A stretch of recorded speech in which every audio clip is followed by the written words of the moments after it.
Olá, amigos de Metrópolis. A entrevista de hoje é com Luiz Ernesto Lacombe, que, olha, como poucos, soube se reinventar. Depois de uma passagem pela Globo, outra pela Band e uma saída ainda misteriosa, a gente vai conversar com ele, que lançou um canal no YouTube. Muitos desacreditavam, mas olha, logo na estreia, na transmissão ao vivo, eram mais de 100 mil pessoas. E o canal já tem mais de 1 milhão de inscritos. Isso é uma bela de uma reinvenção, não é não? Tudo bom, Léo? Obrigado aí pelo convite, cara, para ter esse papo. Rapaz, esse mundo digital, eu resisti a ele durante muito tempo, muito tempo. E foi meio no susto. Eu saí da Band numa semana, na semana seguinte o canal estava mais ou menos estruturado. E a gente tinha uma previsão de chegar à estreia do canal, que a gente abriu inscrição numa semana e estrearíamos na semana seguinte. Uma semana exatamente. Vamos chegar com 100 mil inscritos, mais ou menos. E na estreia já tínhamos 800 mil. E 3 dias depois, 1 milhão. Agora nem sei quanto é que está. Mas foi impressionante. Sim, porque eu sou um bicho de televisão, né? Agora, você percebe a diferença e percebe que o seu público da televisão não é o mesmo da internet? Ou é um público que acompanhava as coisas da televisão através da internet? Você entende o que eu estou falando? O público do Aqui na Band, eu tenho certeza que é o público que está comigo no meu canal no YouTube. É um público mais... É dono de casa? O que é a dona de casa hoje? A dona de casa tradicional, ela não existe mais, né? Não. Aquela dona de casa que fica vendo televisão, cozinhando. Acho que essa dona de casa, ela se politizou, ela está mais intelectualizada, né? Ela está mais ligada no mundo, no que está acontecendo. Ela se sente um pouco responsável por alguns movimentos importantes para a gente caminhar como país. Eu acho que não é mais essa dona de casa apática. Quando a gente fala de dona de casa, tem aquela lembrança da senhora. Eu acho que é a tia do Zap. É a tia do Zap, ela é ativa. Então, ele diz na sua saída, no dia 25 de junho, que houve uma intervenção. Houve Houve um movimento contra o Aqui na Band. Houve. Que juntou 2 setores, basicamente, dentro da emissora, contra a gente. Houve. Tá. Isso te surpreendeu? Se você for pegar o retorno que eu tinha no início... Sim. Porque quando eu comecei a me posicionar e fui chamado à direção, foi para dizer, poxa, concordamos com você, gostei desse posicionamento, siga nesse caminho, você está certo, isso aqui está certo. Quando eu falei que a Greta Thunberg, né, que eu não comprava aquela menina, né, com um discurso alarmante, frases de efeito, a direção me disse, é isso, também pensamos assim. Né? Quando eu defendi a polícia, não que eu tivesse dito que as pessoas mudam tudo. No caso da Agatha, ele disse que não foi a polícia, não foi isso que eu falei. Eu falei, olha, se foi um policial que atirou e provocou a morte, que seja identificado e que responda por isso. O que eu não posso é acusar uma instituição, a polícia, né, por conta do erro de 1 ou de 2 policiais. Então vamos aguardar as investigações. Se as investigações... Entendeu? Então, de novo, parabéns, você defendeu a instituição polícia, nós somos a favor da polícia, da ordem. Então eu fui tendo alguns retornos de que eu poderia seguir nesse caminho. Quando eu defendi posse e porte de armas, por exemplo, porque o Grupo Bandeirantes de Comunicação é a favor. É a favor, oficialmente a favor, já fez editorial no Jornal da Band sobre isso. Então, quando eu fiz a minha defesa da legítima defesa, da liberdade individual, mais do que o direito à posse, ao porte. Então você estava no caminho.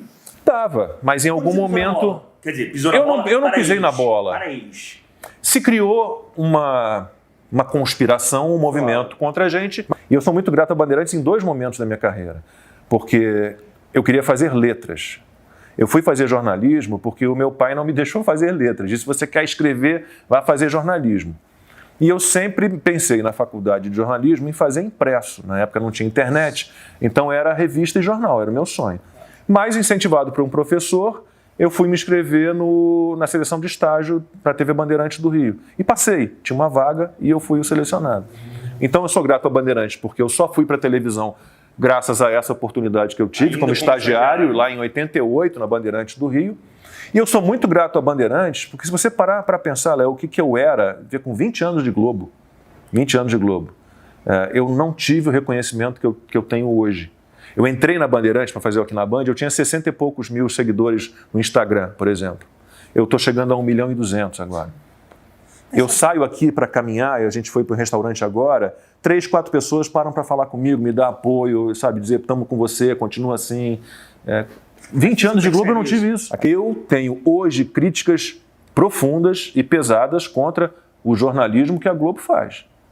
Acho que a Globo está numa guerra contra um governo e milita e faz de tudo para derrubar um presidente. Então, pode até ser que você esteja lendo um TP, mas o que aconteceu antes já denota uma guerra contra um governo. Então, por exemplo, a Globo hoje em dia, na hora que ela seleciona, o que eu falo dos 2 momentos mais sensíveis no jornalismo, ainda que todos os processos jornalísticos sejam sensíveis, é a escolha das histórias que você vai contar e a definição de como você vai contar essas histórias. Então é assim, praticamente omitem o que há de bom nesse governo e ou inventam, né, ou aumentam o que é ruim. Inventa? Eu acho que, bom, o caso mais clássico é o caso do porteiro do condomínio do Bolsonaro, quando não havia uma matéria e mesmo assim eles fizeram a matéria, né? Então, eventualmente, eles erram a mão e erram a mão feio. Por exemplo, você pega um exemplo, é algo, eu estava até mostrando ontem, você tem esses vídeos na internet.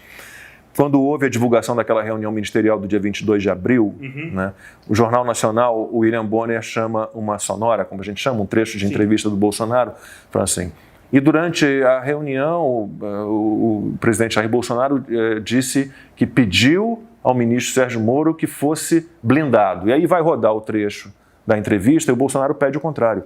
Eu disse para o Moro, eu não quero ser blindado. E aí, 5 minutos depois, o Bonner volta e faz a correção. E faz a correção um textinho. Né?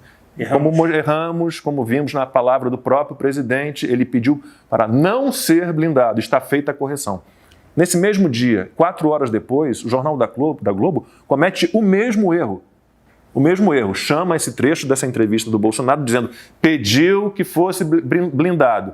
Roda uma entrevista do Bolsonaro. Ele diz, não quero ser blindado. O que significa isso? 15 minutos depois, o repórter que chamou, que estava ao vivo, corrige com o mesmo texto do William Bonner. Como ouvimos nas palavras do próprio presidente, o que ele disse foi que não queria ser blindado. Está feita a correção. O que significa isso? O que significa isso é o que eu pergunto. Assim, você cometer erros, não, avalar... simplesmente erros. É muito estranho, porque o texto de chamada daquela entrevista, o que a gente chama de nota-pé, a nota-pé que corrige, as palavras foram as mesmas, como é que você comete um erro grave no Jornal Nacional e você repete esse erro no Jornal da Globo? É estranho. É bem estranho. Você usou a palavra desandou em um artigo sobre... Artigo não, acho que foi uma opinião sua sobre a TV Globo. Além do desandar, é muito além do desandar o jornalismo da TV Globo. Há uma má-fé aí. Ele, primeiro, acho que a Globo comprou esse politicamente correto, comprou com tudo esse politicamente correto. E eu tenho falado sempre, eu acho que se o politicamente correto pretende ser um caminho para promover assim, o bem e a igualdade, o politicamente correto é contraproducente. Eu acho que o politicamente correto acaba sendo mais uma espécie de censura, né? Uma censura ao pensamento, ao uso de linguagem, e ele separa, ele divide. Assim.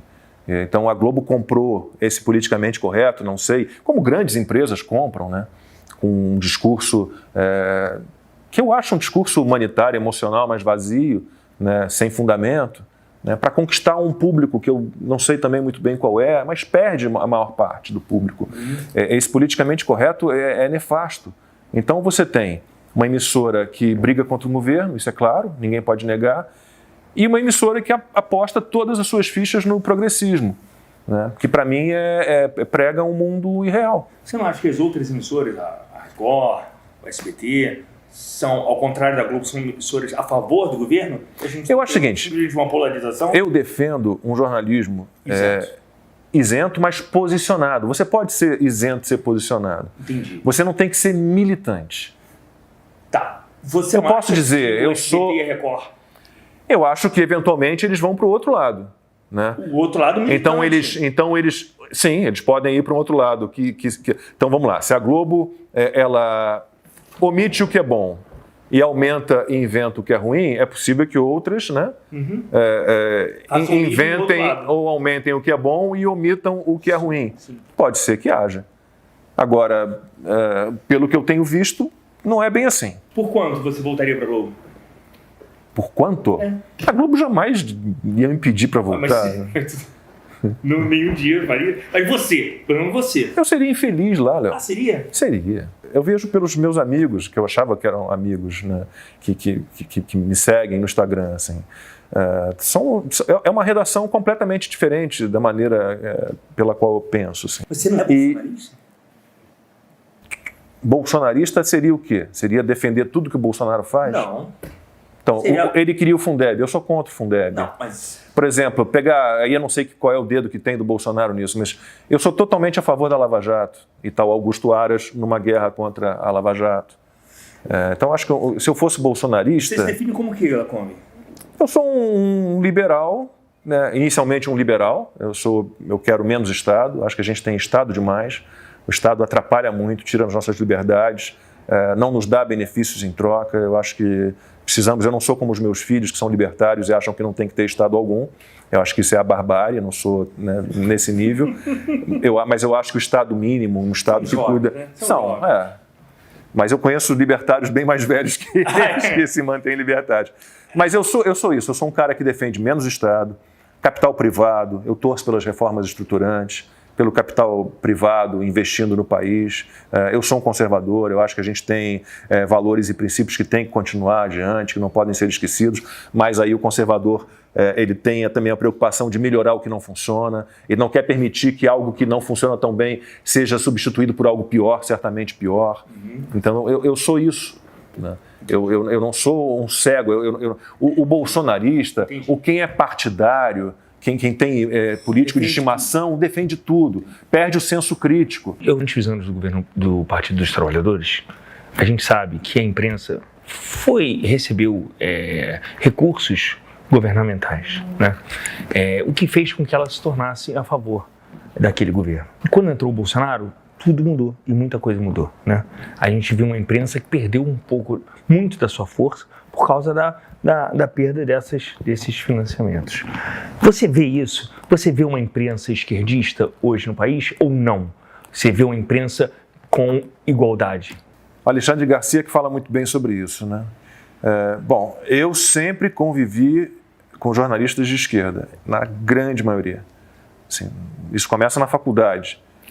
É um ambiente, eu me lembro, eu sempre conto isso, eu estava me formando já, porque eu fiz outras faculdades antes, acabei me formando tarde, em 89, e foi o ano da eleição, a primeira eleição direta presidencial depois do regime militar, e quando eu declarei que ia votar numa roda de colegas de faculdade, que eu ia votar no Partido Liberal, né, porque como liberal eu... Quem era o... Guilherme Afif Domingos. Afif, né? E Dois Patinhos na Lagoa, 22.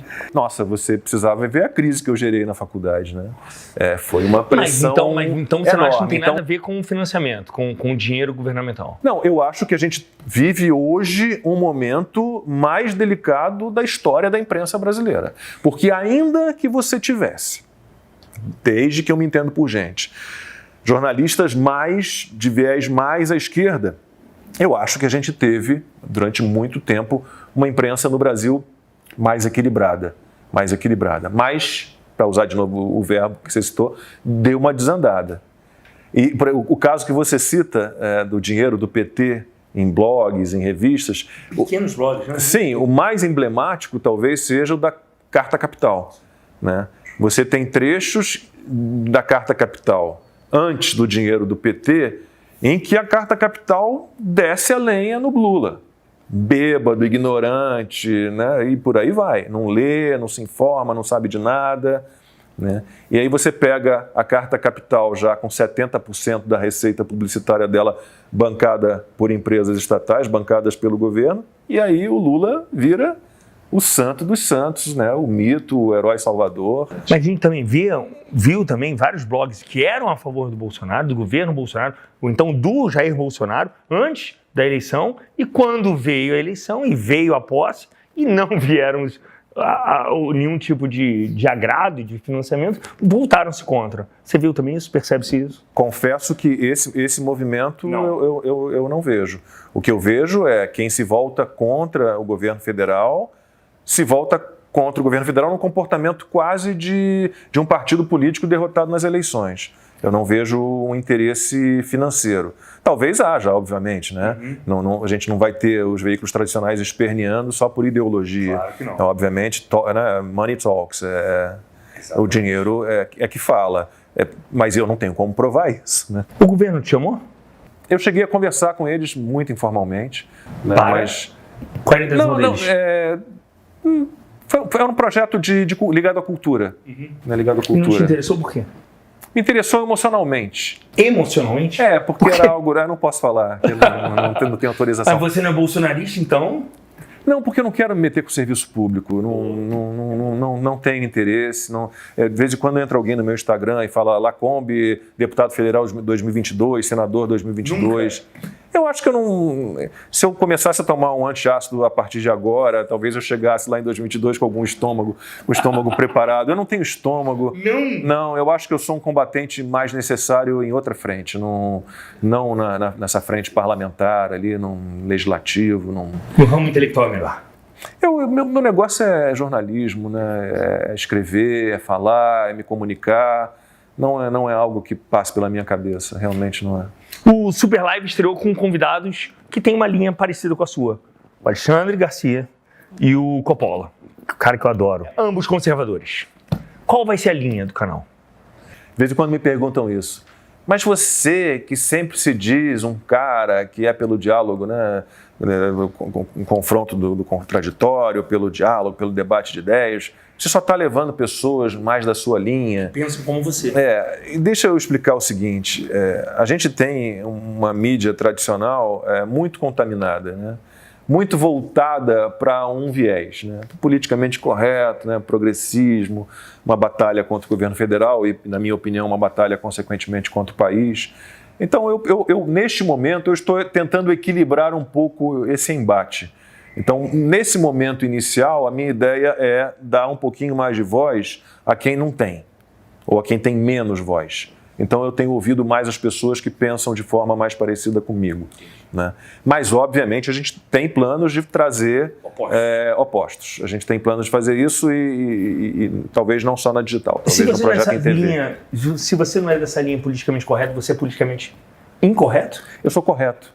O advérbio de modo não cabe, porque ou é correto ou não é correto, ou é correto ou é errado. Então, por exemplo, politicamente correto, me diz. O politicamente correto, ele divide as pessoas em grupos. Vamos pegar um exemplo bem simples. Por exemplo, eu já contei esse exemplo também, eu já fiz esse exemplo várias vezes. Um amigo meu perdeu o pai há pouco tempo, sociólogo. E ele fez um textão daqueles e que, resumidamente, dizia o seguinte: foi meu pai que me ensinou a não ser xenófobo, racista e homofóbico. E eu peguei aquela frase, sem citar a pessoa, sem identificar, e coloquei: meu pai me ensinou que somos todos iguais. Então, assim, por que eu preciso do politicamente correto? Se, para mim, todos nós somos iguais, todos merecem o meu respeito, a minha educação, a minha atenção, a minha solidariedade. Não importa onde você nasceu, quanto você ganha, sua orientação sexual, né, o que você faz para viver, seu trabalho, nada disso me interessa. Porque você é um ser humano e merece o meu respeito e minha educação. E ser tratado bem. Então, para que o politicamente correto? Para quê? A gente passou isso recentemente numa entrevista que eu fui fazer. Todo mundo tem máscara. Aí quando foi começar a entrevista, vamos botar a máscara. Aí eu falei, mas calma aí, a gente tava sem máscara pouco tempo atrás. Não, mas olha o que vão falar, o que vão dizer. Se nós fôssemos politicamente corretos, nós estaríamos de máscara agora? Eu pessoalmente, gosto da indagação do questionamento. Ainda não me convenceram de que a máscara tem que ser usada como estão usando. Então, eu não vejo necessidade nela, né? Principalmente em ambiente externo, né? Ambiente externo, o índice de contaminação em ambiente ao ar livre é quase nada. Então, Você já teve Covid, não, né? Não. Eu acho que eu sou super. Cloroquina? Eu acho que eu sou super imune. Porque eu convivi com muita gente que teve e eu não tive nada. Absolutamente. Você conviveu? Muita gente que E você teve. não se apavorou? Léo, é esse que é o problema. Eu acho que as pessoas foram levadas a um pânico, a uma histeria, ao medo de uma maneira muito baixa. Quem levou esse pânico? Quem? Mídia tradicional, principalmente, governantes. Toda a mídia. Em grande parte, a mídia tradicional. Por quê? Porque assim você Por causa do controla. governo? É pelo medo que se controlam as pessoas. Não só. E também fica em casa e aumenta a audiência e tudo isso. Aí você tem os oportunistas, né? O cara que... Esse ano, se você parar para pensar, esse ano 2020, sem o coronavírus, né? Seria um ano em que o Brasil cresceria de 2,2% a 2,5%. Você teria mais um ano de recuperação do emprego, né? Seria um ano muito bom. Então, muita gente enxergou nessa crise toda uma maneira de, né, dar uma pancada no governo federal. E como é que você acha? Qual a avaliação sua do atual presidente em relação à pandemia? Ele não teve poder nenhum nessa pandemia. Eu fiquei Mas impressionado. o fato dele ter minimizado. Mas só ele minimizou? Vamos lá. Eu Mas entrevistei... estados e municípios talvez tenham encarado de uma maneira mais... Mas correta? Maneira correta? Não, mas... Quem diz que se De tivéssemos acordo com a tentado... OMS. A OMS é um órgão político. Né? O Tedros Adhanom, ele nem médico é, o diretor-geral. Às vezes ele diz uma coisa, o vice-diretor diz outra. Então é para ignorar a OMS ou não? Eu sou contra o globalismo. De antemão te digo isso. Esse negócio de que a OMS tem que coordenar o mundo, que a ONU, esse governo global, essa governança global, isso para mim é o golpe, né, na democracia. Não é por aí. O caminho não é esse. A OMS é péssima. Péssimo. Para mim é a desorganização. Muita gente está sendo notificada como causa-morte Covid. Que não. A pessoa talvez tenha morrido com Covid, mas não de Covid. A pessoa pode não ter morrido de Covid, pode ter tido uma pneumonia que mata. Tuberculose, que mata. Muitos. Só que você não fez uma autópsia detalhada, porque você tem que pesquisar todos os órgãos. Né? Coração, rim, cérebro. Não é. Então, primeiro, eu acho que a gente tem uma super notificação de mortes. Mas quanto a isso, digamos que chegamos a 100 mil. Triste, muito triste. São 100 mil vidas.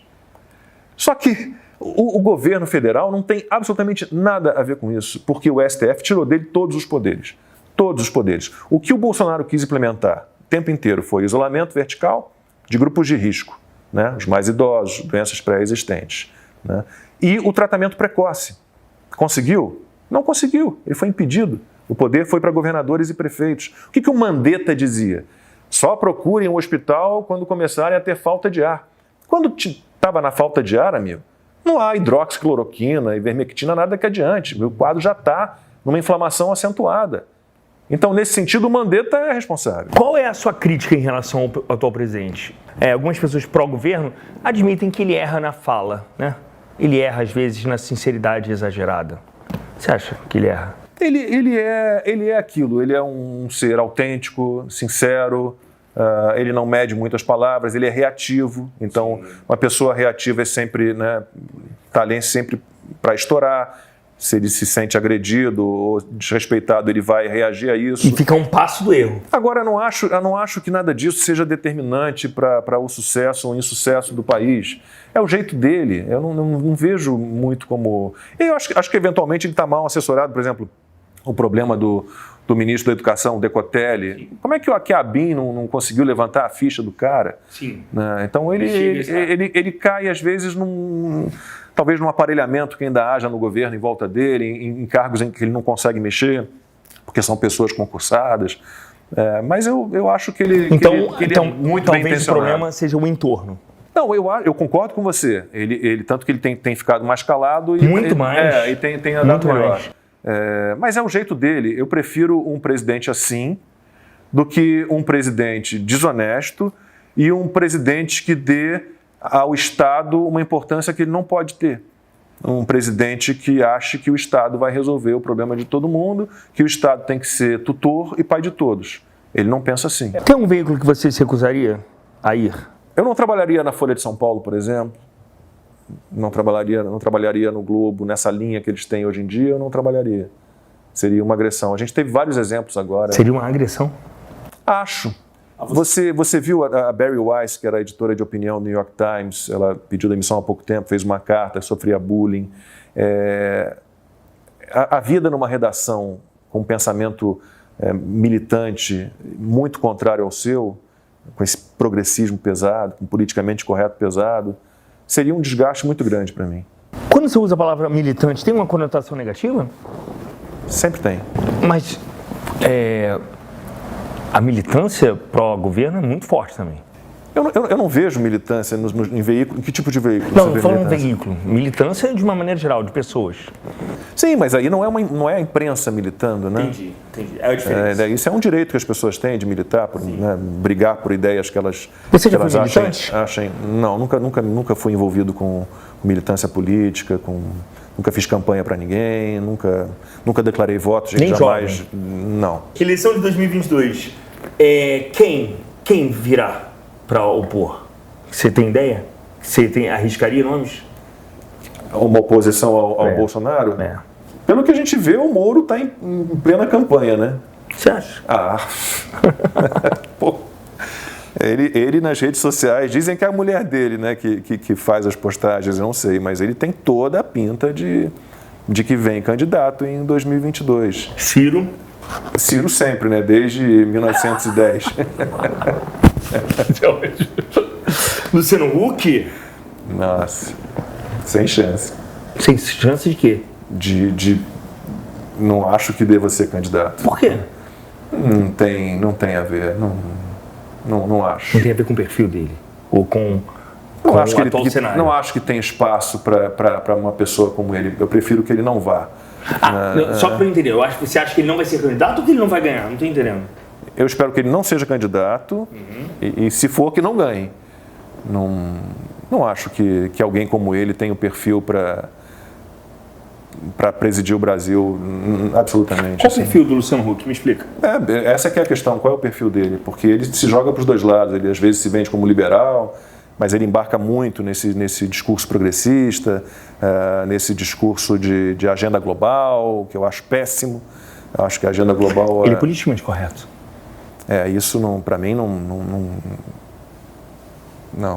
Luciano Huck não. Para encerrar, eu queria que você convidasse as pessoas que estão assistindo essa entrevista para entrarem no seu canal, se inscreverem no seu canal, para em breve descobrirem para onde você vai, qual o seu caminho. Pessoal, então, olha, eu estou no Instagram, no Twitter, Facebook e com o meu canal no YouTube. 1.060.000 inscritos já. A gente faz sempre uma live às quintas-feiras. A gente vai começar a fazer entrevistas também gravadas. Tem muito conteúdo bom lá. Se inscrevam, ative as notificações. Você nunca imaginava fazer isso, né? Mas é isso, ative as notificações e se inscreva no canal do Luiz Lacombe. Cara, Luiz, fica com Deus. Obrigado, Léo. Obrigado, tá? Valeu, gente, até a próxima.